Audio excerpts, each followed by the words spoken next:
Hey everyone, welcome back for another episode of the Tattoos and Toddlers podcast. And we are in season 2, which means I'm having more fun. I'm meeting more people. We're having more conversation than ever about what it's like to run businesses, have family, and have this really crazy integration of you just all this crazy things that we want to be a part of, but we also have to compartmentalize our time. So this season, I'm just talking about everything with everyone, including some sometimes surprise tattoo stories. At the end of these talks, I kind of throw that in as well. And I have a couple of new ones for y'all to talk about this time. So right now, I'm going to go ahead and introduce my guest. Go ahead and tell me who you are, guest. Hey, I am Nata Salvatore, multi-business owner and mom and a tattoo lover as well as many of you. I love that. I asked her how many she had. She's like, oh, I was like, yeah, would you have a few? And she's like, oh, like 10. Only a few. No, I'm with you because at some point I think I stopped counting, honestly. Like I would need to look at my backside to tell you how many I actually have. Yeah. And then I've had two redone. So, I had two for the longest time, and the other eight came about in the last 4 or 5 years. So, oh my gosh, you have accelerated your tattooing process. yeah. I love that. And so before we get into our fun tattoo stories, y'all, we kind of want to take a minute to talk about what it's like to run businesses with smaller children, or we have a work and family life that we're building, and those of us are in different stages right now. For those of y'all that have the little tiny babies, do understand most of us have been in that place if you have the tiny babies.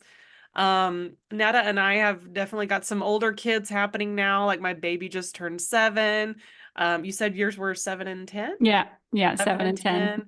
So we were discussing before we hopped on here what it was like to navigate life as a family instead of, running off and doing your business and then having to explain to your kids later. But what have you started doing with your family now where we were talking about what it's like when your kids are like they understand what you go do now? Like how did that come about in conversation and how did that look like for you? Yeah, so I started my entrepreneurial journey about 6 years ago. So before this, I was working in healthcare. So I had a 8 to 5 job, no 9 to 5. I don't know who starts working at 9 o'clock, but I it don't was know not either. me. Yep. 8 to 5, my 8 to 5 job.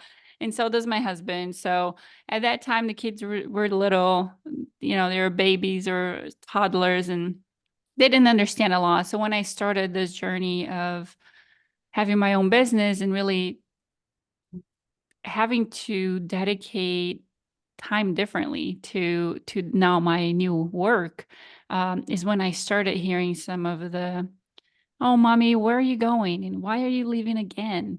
And why do you have to be gone again? So as soon as that started, of course, knew that that was coming. You hear about it all the time.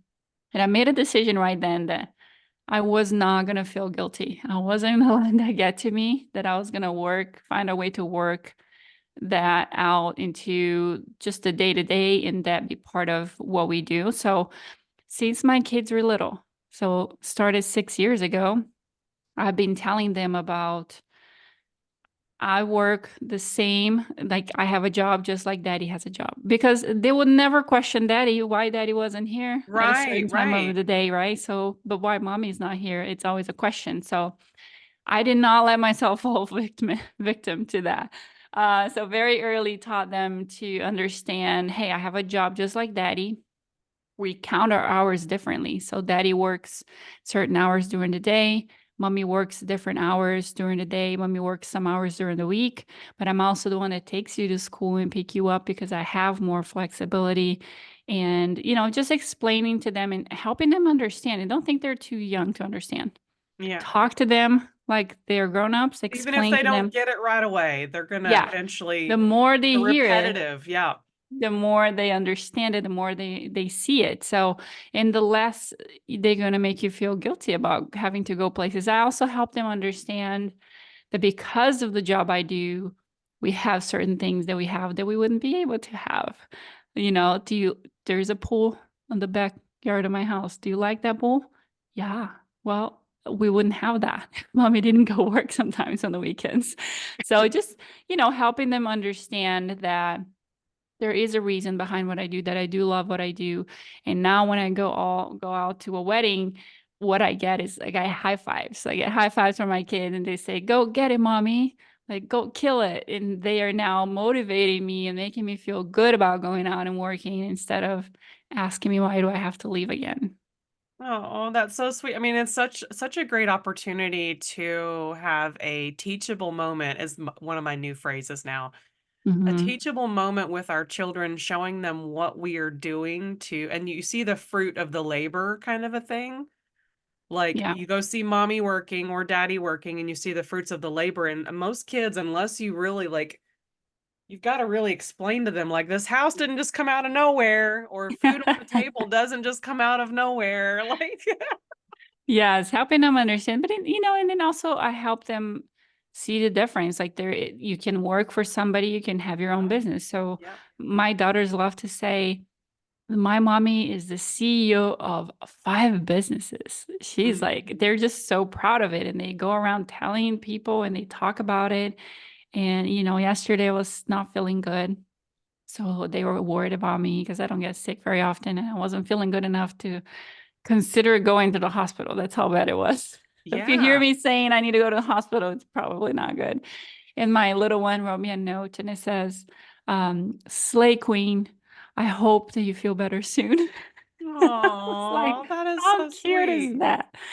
So I'm really trying to raise some powerful women that understand that they can work if they want, if they feel like that's what is good for their family, without having to, worried about it or feel shame and feel guilt. So No, I love this because my daughter is 7. She is really I let her dream as much as she wants to dream. And what I'm finding is I let her just express whatever she wants to express, and then she's like, "Well, mommy, I wanna be a teacher." And I was like, "Well, do you wanna teach a specific thing? Is there something that you wanna, like, mhm. hone in on?" And she's like, "Well, I kinda wanna teach everything." And then you list off the things that she learns at school, and then she'd, like, add 3 more. And I'm like, Yeah. I'm not gonna say no to that. How would I know, like, what that looks like for her, potentially teaching a variety of things? I wouldn't have a limit for her if I even tried. It's like, at this point, you're seeking out what you wanna do at a young age, and why not just explore that? So, for some of us, we didn't explore these things when we were young. We didn't really, have opportunity or what am I gonna try to say? Like, just the opportunity or the modeling from Mhm. other people. I don't wanna say parents because sometimes you learn more from outside of your family instead of just Yeah. inside your family. But what I have noticed that I've kind of got in my family dynamic too is my husband's got the full-time job and I've got the business and other projects that I'm doing, quite frankly. Like, I'm doing a lot of projects. But I do try to share that with her as something that she could also take stock in as well. Like, do you want to work on some ideas together? Or do you want to do something creative together? Those kinds of Yeah. things. I figure that my ability to just let her be inside of my life little bit more helps her also, you know, I guess have a little adventure in her own life. Like, where can Absolutely. she go?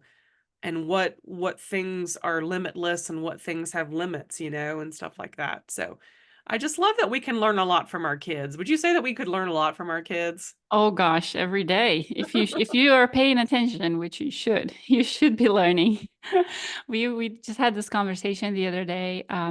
My the kids were with my husband. They went somewhere, and I guess he said he was gonna do something on the way back, and he didn't. And my little one was asking about it, and he was just mad about them doing something, and he ended up raising his voice Mm, and yell at her. And my older daughter was very defensive of her little sister and it was mad at dad. And she got home and she wanted to tell me all about it and why she was upset. And she said, it's really hard because you guys can yell at us when you get mad, but then when we raise our voices, you say that that's disrespectful. So it's not fair because you have more power than we do. And I'm like, Wow. Wow. And that's the truth. That is definitely a imbalance of power in this conversation. I was like, that's, you said, you know what, you're right. Um, Mm-hmm. we should all be trying to talk and not raise our voices. And there's nobody should have more power over other people. But, I was like, you're right. That is definitely an imbalance of power. And we're telling you not to scream, and then we scream at you. Isn't that You're paying funny? attention. Isn't that funny? Our little mirrors Yes. keeping us accountable. My kids are very smart. I've always talked to them like they're adults since they were little. They're very mature and they are very good at analyzing the situation and trying to understand what they're feeling. When they were little and they were crying, I'll try to tell them like you're crying now because you're tired, not because you're upset. Like you're just tired and you just don't know that that's happening. And I'll try to help them understand what were they feeling and why were they reacting that way, so they can start to be more self-aware and recognize those things. So they're really really good at doing all of that now. So And I love that I'm in kind of like an extension of that is when my husband and I are trying to have a conversation and she doesn't understand the interrupting part. And then we have to both kind of like tell her almost at the same time, "Can you give us a few minutes? Mommy and Daddy are talking." And then the other day we were really in it. We were just trying to get something communicated to each other. And then she stormed off crying to her room and I said, "Baby, I just need 5 minutes." And I went in there afterwards and I said, "First of all, are you okay? And what was going on through your mind? What were you trying to say?" Because she was trying to say something or do something. And it ends up she was just crying because of a bug or something. And I was just like, okay. Because I was like, I always get a little I I guess because of the way I dealt with some things as a younger person, mhm. I just wanted to be heard. And so when I find that she's trying to communicate and I can't do two conversations at once, I literally have to shut one of them down to listen. If Yeah. it's my husband, I've got to say, "Can you wait a minute?" If it's her, I've got to say, "Wait a minute." But at some point, I don't like shutting her down or ignoring her. And I think that's something that I'm looking at for myself as well as other people. When I'm in conversation, I'm like, well, I don't want to be ignored either.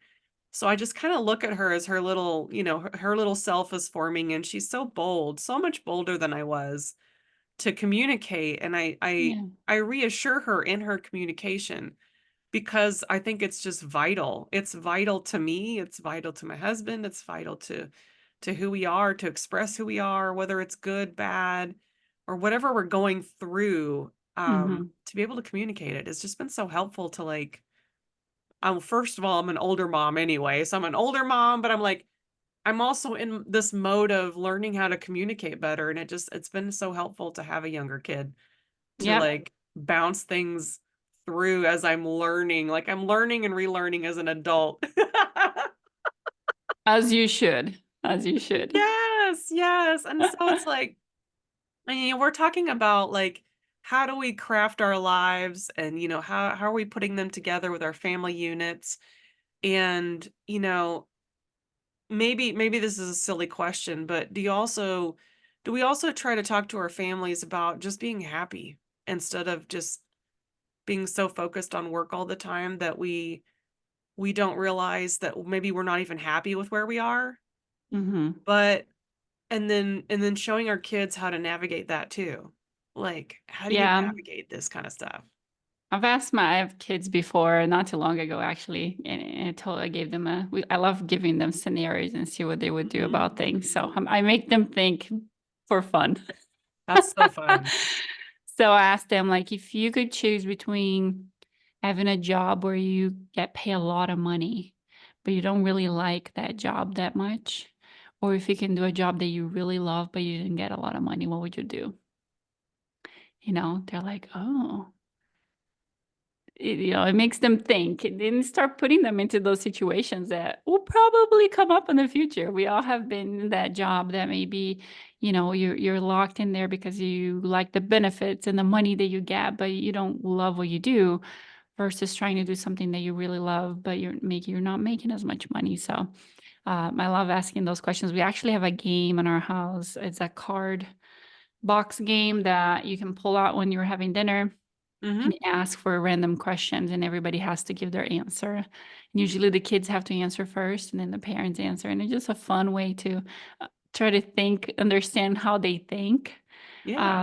It's interesting to see what they say, like kind of reflecting back or how they perceive the things that you do. So I love having conversations with my kids and try to help them understand that they have power over how their life looks like. So Mhm. in the morning when I drop them off to school, I don't tell them have a good day.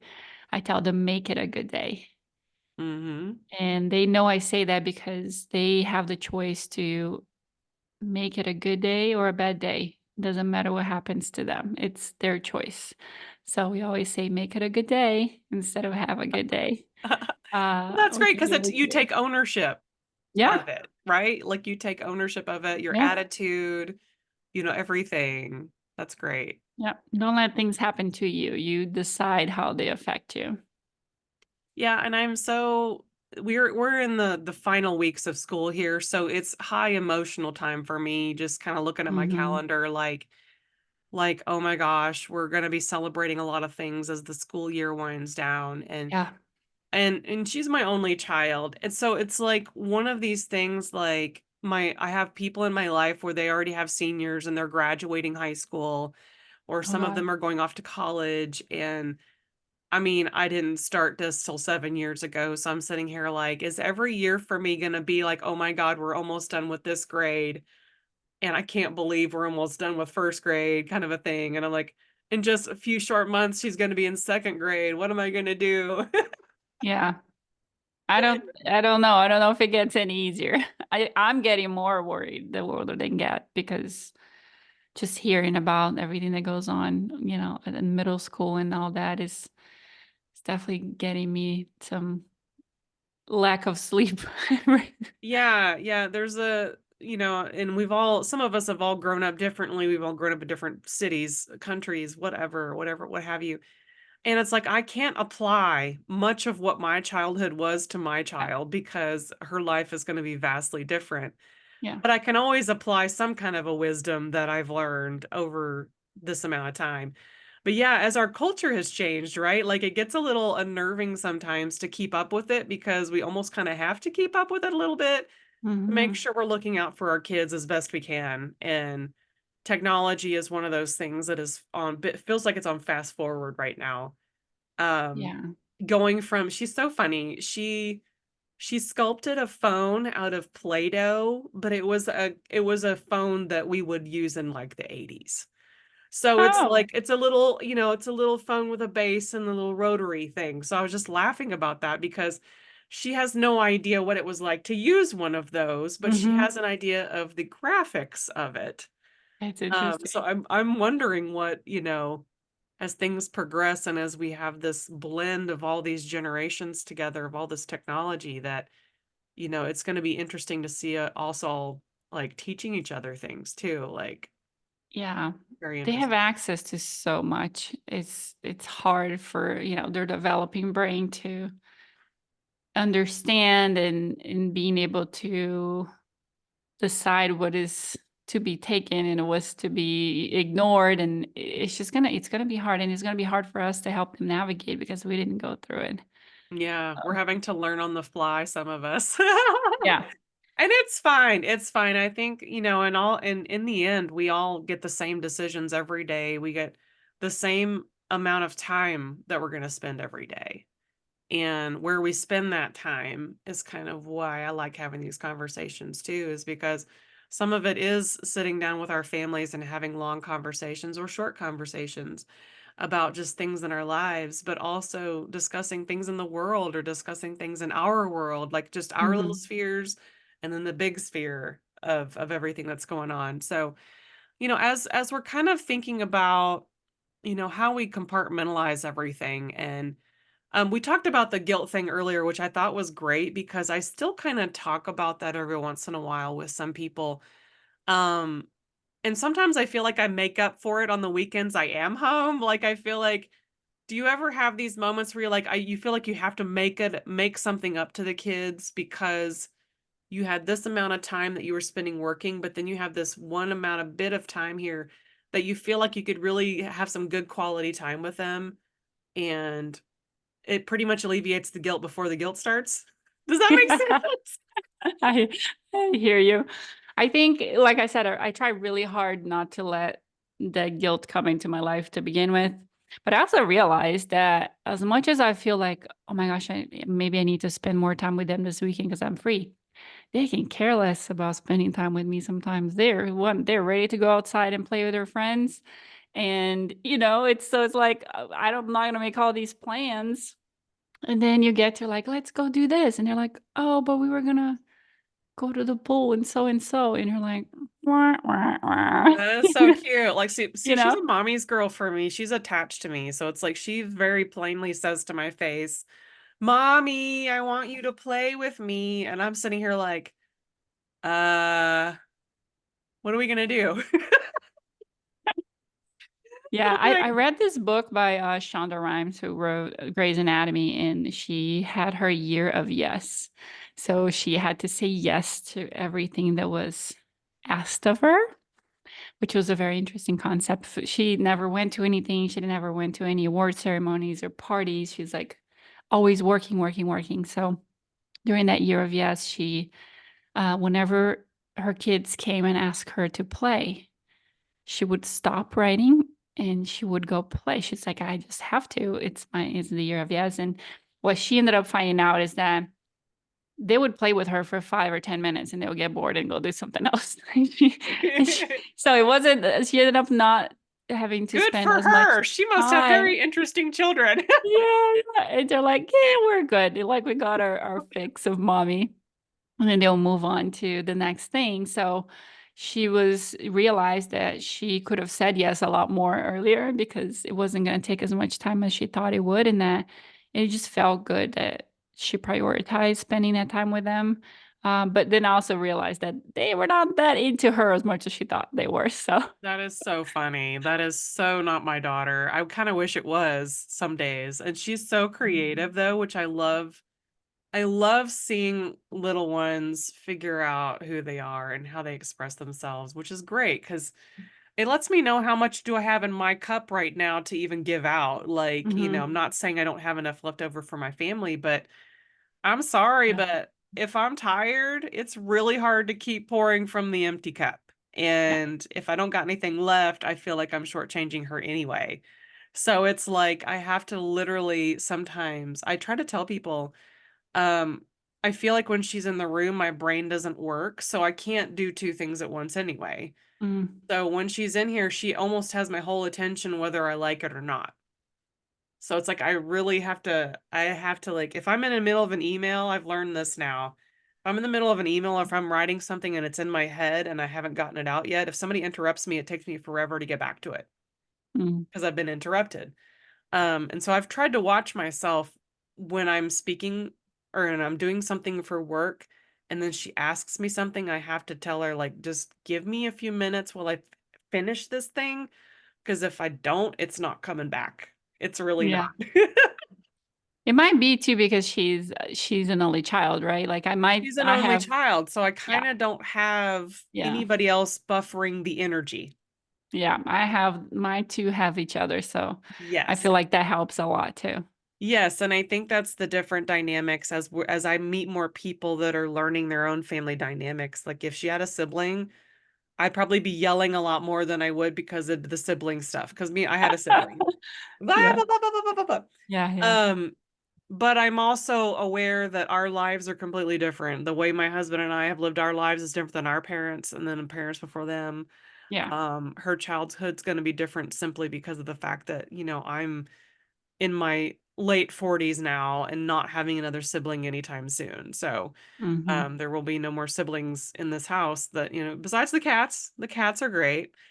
But I find that also, and maybe you also deal with this too, like if you don't have family around or if you do have family around, We can all hop on video calls a lot more now than we used to be able to, and I have the grandparents be as involved as they want to as far as that connection time. Yeah. So that really does help too, right? Yeah, we have all of our families out of the country, so it's just us here. And yeah, thank goodness for the internet nowadays because when I first came to the US, I it would take me 3 or 4 months before I will speak to my parents, in between us talking. And it was always short conversations because somebody was paying for the Aw, collect call somewhere. So yeah, it's a lot easier now. They get to still see them grow and be part of their life, even though they're not here all the time. So thank goodness for the technology we have yeah. today. That's a Good for wonderful a lot piece of of things. technology that I feel like has really brought a lot of families together in its own way, which is great. Mhm. So as we're starting to round out a conversation, I Mhm. wanted to start digging into some of these tattoo stories that, Yes. you and I have talked the last time I was on your podcast. And I got a couple of new things that popped up on me that I wanted to chat with. But I want to hear about one of your tattoos that is something that is a fun story or very meaningful to you. I'm very curious on something you want to share with us today. Yeah, so I've always struggled because I've always felt like every one of my tattoos had to have a meaning behind it. Uh-huh. And I have friends that have a lot of tattoos, and they're like, "Nope, I just like dinos," or That's "I so just like funny. this," and they will, like, have all these things, and I'm like, I should stop, like, trying to have a meaning behind everything and just have fun if that's what I like." So Yeah. um, the last big one I have, it's on my back and is me and the girl. So it's a tree. So the trunk of the tree, it's me. And then there's a tree, and then I'm holding their hands. There's two little more trunks, and then there's roots coming out of. So it's just me and the girls, and I really love that one. It's big and ended up covering another one of my tattoos. It was, I think, the second one I've ever gotten. Not because I wanted to cover, but because I wanted it to be a certain size and in a certain place. It just they were like, "We're gonna have to go over this one," and I'm like, "That's okay," because I like this one better than my little Oh one. my So gosh. it Oh. looks amazing. I love it. That was the first time I used numbing cream out of all my tattoos. I've all got all of them all without numbing cream. And, I'm glad I did because it was, whenever he got a little bit outside of it, I was like, "Oh." It's, very painful in your back, as you probably Are know. are we talking about, like, is this across your spine, like, all across your back? It does go across. It's like the bottom half of my back, basically, maybe a little bit past the top half, and it's big. It's pretty Wow. big, so it was a lot of work, and, it would have been really painful if I didn't use that numbing cream, I was so gonna say, and how was the healing process afterwards? Because it I was don't know. good. I heal really well from tattoos, so I cannot complain. Well, I was just laughing because I was telling a story one time when I flew across to San Diego, got a tattoo in San Diego, but it was right on my pants line, so it was, like, rubbing Oh, the whole yeah. time. So I was like, "Well, that lesson learned." Bad idea, bad idea. Yeah, so that was it. So I have that. I have another one on my it goes on my shoulder, my back that has, the girls' birth flowers and Aw, my favorite flower, and they always ask, they're like, "What about daddy?" And I'm like, "Nope." Love daddy, have no intentions of leaving him, but you 2 are mine no matter what. We're that's connected so forever. cute. I So love no that. daddy in my body. I On my love that. body. I love the tree. I love the sound of that. It sounds Yeah. beautiful. You'll have to send me a snapshot of it. I want to see Yes, it. I Like will. just the fact that you are the tree with the two little, we'll just say two little trees with you, Yeah, and how yeah. you're all kind of like, and this is kind of how life is, right? We're all intertwined Mhm. together. We're connecting with each other. We're planting seeds. We're growing. We're losing leaves. We're growing leaves. I mean, it's just Yep. nonstop. The process of nature and life is the growth and rebirth and all the things that happen. Yeah. And speaking of random, this is not randomness, this was planned. When I went to New York City to update myself with a tattoo recently, and I was gonna do it in Mexico when I was there in February, and we walked past the street and then nothing was open. So, my friend Kate and I were talking about getting suns, and I was like, you know what? A sun is a great idea. the sun, but do you know how many sun drawings there are Oh out there? There's gosh. so many different sun drawings. And I was trying to be all heady about it, like, okay, well, I want to do something super symbolic or celestial or, and some of these smaller flash tattoos, you can't go very detailed anyway. So you have to pick from a certain parameters when you're doing Hmm. these little tiny flash tattoos. And by that, I mean, we're talking a 1 by 1 inch. Okay. So we're talking about little sticker sized. Yeah. But I put so much thought into that little sun that I had 4 or 5 ideas.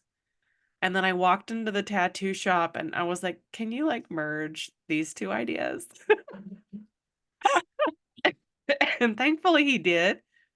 Um, and then I felt so energized by that whole day in New York City and I went to Blue Man Group that evening. Oh, fun. And I thought to myself, I have been a fan now for 28 years, and I have always thought to myself, if and when you get a Blue Man Group theme tattoo, it's got to be grandiose and artistic and meaningful and everything you've ever done with Blue Man Group. And I went back to simplicity. I went back to old school message board, almost like website coding, and did a symbol of a backslash, a circle, and a forward slash 3 times. And that is a blue man saluting. And that's just something that they do during their show to almost say hello and goodbye at the same time. Oh, And it's a way to kind of finalize the experience we've had together. And so some of us would sign on the message board with those symbols. And I was like, well, doggone it, I'm going to go back in the next day and get a flash tattoo of that one. So it was the coolest thing to be surrounded by friends and get inspired to not only do that first flash tattoo, but then be like very bold and courageous to go do a second one because I hadn't planned that one. yeah, yeah. That's And awesome. but I had been waiting 28 years for that. So it's like, it was planned but not planned. But anyway, I wanted to thank you so much for coming on to share a little bit of your story and your life today. It has been so much fun to talk about all of the different things. Is there anything we want to leave somebody with today as they're listening? I'd say, again, talk to your kids like they understand what you're saying. Repeat and repeat and repeat, and they will understand. And don't let yourself feel guilty. Like you deserve more than that. I know you're working hard. I know you love those kids. Just don't let it come in. Like work hard not to let it block it out of your mind. When you see it coming in, wipe it out, think positive, and just keep on going. I love that. Thank you so much for sharing that today. It has been so much fun to sit with you and just get to know you a little bit better. Photographer to Yes. photographer, Thank you business for owner having to me. business owner. It has been so much fun. So I look forward to maybe having you back even for another episode at some point in the future. We'll Yes. see, right? Love We have it. plenty of other tattoos we can talk about too. Yes, for sure. All right, y'all. Well, until the next episode, I appreciate y'all for listening and I'll see you on the next one.